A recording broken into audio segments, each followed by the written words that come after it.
Wagwan, I want to do. My unpopular opinion comes from 1 Samuel 48 and Psalm 79.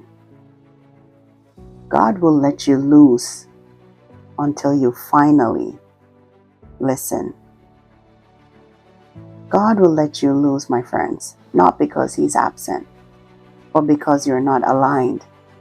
In 1 Samuel 48 and Psalm 79, we see people praying, crying, fighting, and still losing.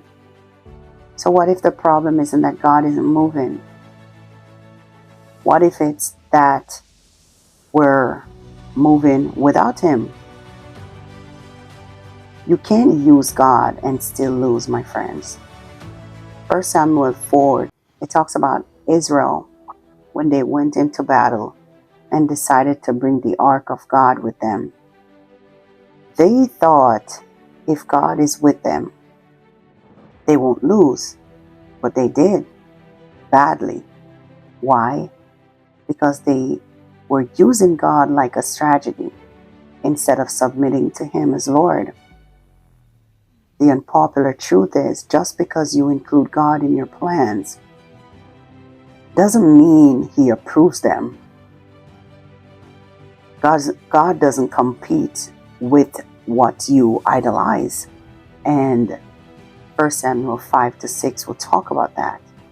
It talks about the ark ends up with the Philistines and they place it next to their god, Dagon. The next morning, Dagon is face down, then broken.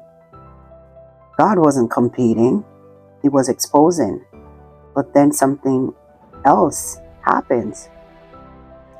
Even the people who received the ark treated it casually and paid the price. The lesson? God doesn't share space with idols, and He's not to be handled lightly. God responds to change, not just emotion. 1 Samuel 7. Israel starts crying out again, God, save us. But Samuel tells them, remove your idols first. And when they actually changed, God moved. Not when they cried, but when they repented. The unpopular truth is, God isn't moved by noise. He's moved by transformation. Wanting what looks normal can cost you everything. 1 Samuel 8. Then Israel says something dangerous. We want a king like everyone else.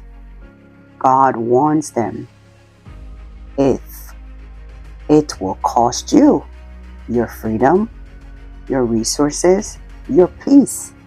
But they still wanted it. Why? Because what's common often looks more appealing than what's right. When God feels silent. Psalm 79. Everything is destroyed. People are suffering, and they ask, God, how long? This is the part we don't like.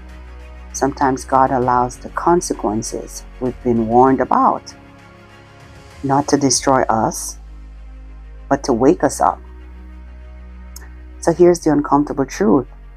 God will let you keep going your way until you realize it's not working.